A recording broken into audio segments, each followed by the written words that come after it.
Du Ze, Lu Piao, kalian juga boleh ikut. Xiao Ninger berkata, seraya melihat ke arah Du Ze dan Lu Piao. Mereka berdua merasa tersanjung ketika Xiao Ning memanggil nama mereka. Dewi Ning yang sedingin es tidak terlalu sulit untuk diajak berinteraksi, tidak seperti yang dikatakan orang lain.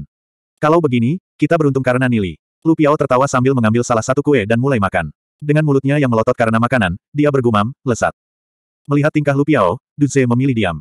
Xiao Ning pun tersenyum. Senyumnya sungguh menawan dan menarik, membuat para siswa di kelas jadi terlihat membosankan. Mereka jarang melihat senyum Xiao Ning. Seluruh dunia mereka runtuh di depannya. Nili sedikit mendesah dalam hatinya. Dia berbagi hidup dan mati dengan Ye Ziyun di kehidupan masa lalunya dan mengalami terlalu banyak cobaan. Oleh karena itu, hubungan antara dia dan Xiao Ning hanyalah teman. Bab 10 Kitab Api Petir Ilahi. Melihat potongan kue-kue halus yang disikat oleh Nili, Du Ze, dan Lu Piao, siswa-siswa bangsawan merasa tertekan dan patah hati. Mengapa mereka tidak mendapatkan perlakuan seperti itu? Xiao Ning juga memakan beberapa potong kue. Melihatnya makan dengan santai adalah pemandangan yang menghangatkan hati dan memanjakan mata. Setelah mengobrol dengan Nili sebentar, Xiao Ning kembali ke tempat duduknya. Lu Piao menepuk bahu Nili, mengedipkan mata, dan bertanya, sejak kapan Dewi Ninger kita terpikat padamu? Introspeksi bro. Nili mengangkat bahu, kami hanya teman biasa. Tes, siapa yang akan percaya itu? Baik itu Du Ze atau Lu Piao, keduanya memandang Nili dengan jengkel. Jika kau hanya berteman biasa, mengapa Dewi Ninger sampai membuatkan sarapan untukmu? Tanya Du Ze. Tidak peduli bagaimana cara Nili menjelaskannya, Du Ze dan Lu Piao tidak bakal percaya padanya. Beberapa siswa bangsawan di kelas menatap Nili. Raut wajah mereka penuh permusuhan. Nili telah mencuri salah satu dewi mereka. Bagaimana mungkin mereka akan memperlihatkan padanya wajah yang bagus? Mungkin dia sedang membutuhkan bantuanku, jawab Nili. Nili, anak ini kayaknya tengah menyimpan suatu rahasia, pikir Du Ze. Tidak peduli bagaimana kerasnya usaha Du Ze atau Lu Piao untuk mendapatkan jawaban dari dia, Nili tidak bakal memberitahu mereka apa-apa. Mereka menyadari bahwa mereka hanya bisa, dengan pahit, menyerah. Mereka memutuskan untuk menyelidiki sendiri hubungan antara Nili dan Xiao Ning. Saat bel pelajaran dimulai telah berdering, Guru Shen Xiu memutar pinggangnya, dan berjalan ke dalam kelas. Tidak seperti sikap arogannya yang biasa, senyum di wajahnya tampak seperti bunga krisan. Kalian bertiga kembali ke tempat duduk kalian. Guru Shen Xiu berkata, sambil melihat Nili, Du Ze dan Lu Piao. Akan ada VIP di sini untuk mengamati cara dia mengajar, tentu saja Guru Shen Xiu tidak akan berani gegabah. Hari ini saya akan berbicara tentang pola prasasti. Pola ini sangat penting bagi seorang petarung atau spiritualis iblis. Pola prasasti dapat dikategorikan menjadi dua bagian, yaitu pola segel dan pola pertempuran. Pola segel dapat ditorehkan pada armor baju besi dan senjata. Efeknya akan dapat meningkatkan kemampuan tempur dari armor dan senjata itu sendiri, terutama jika digunakan oleh spiritualis iblis. Mereka dapat menggunakan senjata dan armor yang telah ada pola segel di atasnya untuk melepaskan kekuatan yang jauh lebih besar daripada kekuatan dasar mereka. Adapun pola pertempuran, pola ini digunakan dalam bentuk gulungan pola prasasti. Dengan menuliskannya pada sebuah gulungan dan kemudian mengaktifkannya, ini dapat menghasilkan ledakan kekuatan bertarung yang spontan. Yang mengejutkan adalah, Guru Shen Xiu mulai menceritakan suatu konten yang substansial hari ini. Pola prasasti sangat mendalam dan misterius. Mereka telah ada sejak zaman Kekaisaran Angin Salju. Pola ini terus ditingkatkan seiring berjalannya waktu. Tetapi selama zaman kegelapan, daratan berada di bawah serangan banyak binatang iblis. Oleh karena itu kemuliaan kota ini hanya berhasil mewarisi sebagian kecil dari pola prasasti, yang berasal dari 3 kategori, pola angin salju, pola api suci, pola utama perang. Yang merupakan atribut angin salju, atribut api, dan atribut netral. Hari ini kita akan membahas tentang pola segel. Shen Xiu berkata dengan lembut, nadanya menjadi lebih lembut dibandingkan dengan nada biasanya. Di luar kelas, 3 pria tua duduk bersama mendengarkan pencerahan dari Guru Shen Xiu. Pengetahuan dari anggota keluarga suci ini rupanya cukup mendalam. Memiliki dia untuk mengajar siswa-siswa di sini sudah lebih dari cukup. Salah satu pria tua berkata sambil tersenyum. Dia adalah Ye Sheng, wakil kepala sekolah anggrek suci. Beberapa siswa di kelas ini cukup berbakat, di antaranya ada Ye Ziyun, Shen Yue atau Xiao Ning. Kata salah satu pria tua terdengar sangat senang. Dia adalah seorang profesor di sekolah anggrek suci bernama Lu Ye. Selain Ye Sheng dan Lu Ye, ada seorang pria tua berjubah abu-abu duduk di samping mereka. Lu Ye tidak tahu identitas sesepuh berjubah abu-abu ini. Penatua berjubah abu-abu ini duduk dengan santai tetapi dia mengeluarkan aura wibawa yang kuat. Menyebabkan Lu Ye berhati-hati dengan kata-katanya ketika ingin bicara. Dia tidak berani membuat kesalahan kecil dalam perkataannya. Bagaimana menurutmu? Ye Sheng bertanya, menatap sesepuh jubah abu-abu. Mehem, jawab tetua berjubah abu-abu tanpa respon yang berarti. Lu Ye membatin dalam hatinya, setinggi apa identitas tetua berjubah abu-abu ini. Dia benar-benar memperlakukan wakil kepala sekolah Lu Sheng dengan acuh tak acuh. Statusnya pasti tidak rendah. Aku khawatir statusnya mungkin lebih tinggi dari kepala sekolah anggrek suci. Setelah memikirkannya, Lu Ye tidak berani berbicara lagi. Para siswa di dalam kelas tidak sadar bahwa ada orang di luar kelas yang mengamati pelajaran mereka. Sulit untuk memahami bahwa Shen Xiu benar-benar mengajar tentang beberapa hal penting. Jadi semua siswa bersikap untuk memperhatikan dan mendengarkan. Shen Xiu sedikit membusungkan dadanya. Wajahnya penuh dengan kebanggaan, dan berkata, hari ini saya ingin membahas tentang pola api suci. Dalam penelitian tentang pola api suci, klan suci tidak diragukan lagi telah memiliki petunjuk yang memang layak. Pola api suci memiliki 66 pola dasar. Pola ini, misalnya. Guru Shen Xiu lalu menggambar sebuah totem yang terbentuk dari banyak pola yang berkumpul di papan tulis. Ini adalah bentuk dari pola Scarlet Sunburst. Pola ini dibuat oleh generasi suci pertama dari klan suci. Ini adalah pola peringkat perunggu yang paling kuat. Pola ini terdiri dari 66 pola dasar yang digabungkan menjadi satu. Ini juga pola yang paling kompleks di antara pola peringkat perunggu.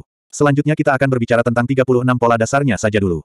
Shen Xiu pun mulai berbicara tanpa henti. Sebagian besar siswa di kelas mendengarkan dengan penuh minat, namun Nili adalah satu-satunya yang tidak ada minat untuk memperhatikan. Dia tidak tertarik dengan pola dasar ini. Apalagi yang dia tahu ada lebih dari 600 pola dasar dalam pola api suci, bukan 66. Jika bukan karena Ye Ziyun dan harta karun di sekolah anggrek suci, Nili bahkan tidak akan tinggal di kelas mendengarkan ajaran Shen Xiu yang sia-sia ini.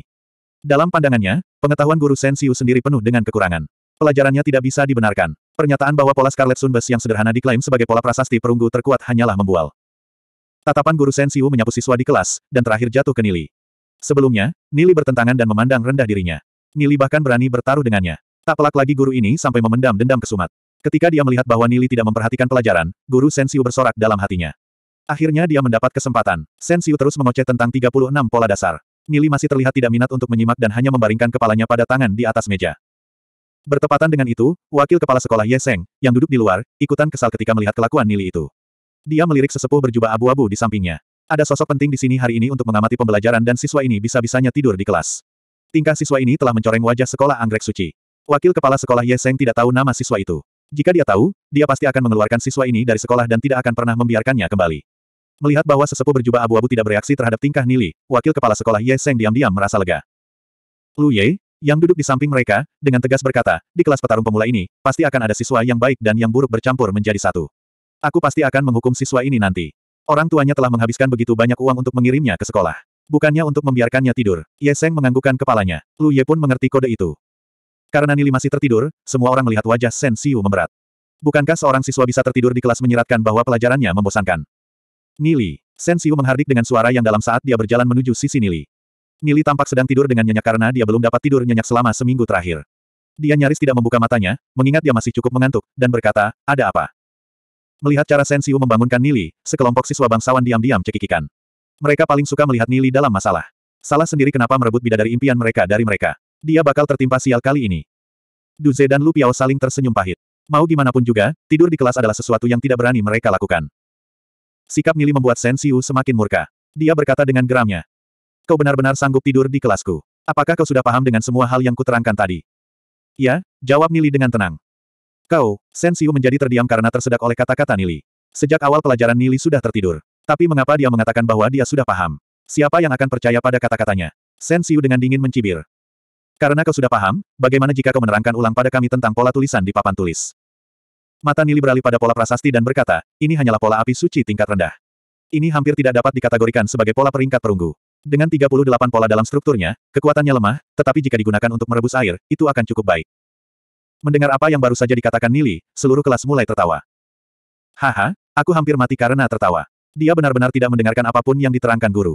Bahkan dengan yakinnya mengatakan bahwa pola Scarlet Sunburst ini memiliki 38 pola dasar dalam strukturnya. Padahal sebelumnya, guru Shen Xiu baru saja menerangkan bahwa ada 36 pola dasar dalam strukturnya. Aku tertawa sampai air mataku keluar. Dia benar-benar mengatakan bahwa itu hanya bisa digunakan untuk merebus air. Salah satu anak bangsawan berkata sambil tertawa. Sementara Ye Ziyun tidak bisa menahan senyum.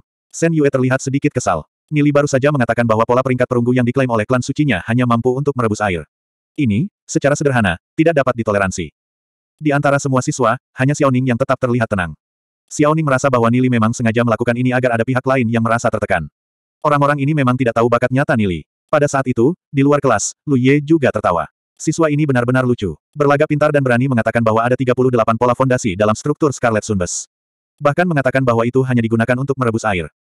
Saat Lu Ye tertawa, dia melirik wakil kepala sekolah, Ye Seng, dan sesepuh berjubah abu-abu tidak ikut tertawa.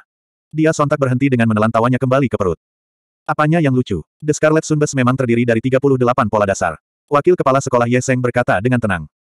Dalam pemahaman wakil kepala sekolah Ye Seng dan sesepuh berjubah abu-abu, dan dengan penyelidikan mendalam mereka, apa yang diterangkan bahwa ada 2 pola dasar dalam pola Scarlet Sunburst, pada kenyataannya tidak hanya dibuat dari 2 pola dasar, tetapi dibuat dari 4 pola dasar. Namun, yang membuat mereka kaget adalah informasi ini ternyata berasal dari seorang siswa. Apakah siswa ini menebak secara acak? Dan bagi level ahli seperti mereka, Scarlet Sunburst, pola prasasti sampah semacam ini, memang hanya bisa digunakan untuk merebus air, itu dikarenakan efek yang ditimbulkan dalam pertempuran sangatlah kecil. Sebersit cahaya melintas di mata tetua berjubah abu-abu itu, tetapi dia tidak mengatakan apa-apa dan tetap diam. Omong kosong. Guru Shen Xiu mendengus marah. Wajahnya berubah kelam. Sebagai salah satu anggota klan suci, tentu saja, dia tidak bisa mentolerir siapapun yang merendahkan pola Scarlet Sunburst di depan matanya. Nili tidak mempedulikan siswa yang menertawakannya dan melanjutkan, pola prasasti ini disadur dari volume ke-7 Kitab Api Petir Ilahi. Nama asli dari pola prasasti ini disebut pola semburan api petir. Prasasti ini terdiri dari 60 pola dasar. Karena ini memang sedikit rumit, maka ada beberapa keledai sok pintar yang memotong bagian dari pola prasasti, sedikit mengubahnya, lalu mengklaimnya menjadi pola Scarlet Sunburst yang tidak mencolok ini. Tanpa kemampuan tempur nyata, itu hanya bisa diberikan kepada praktisi pola api suci untuk dipelajari.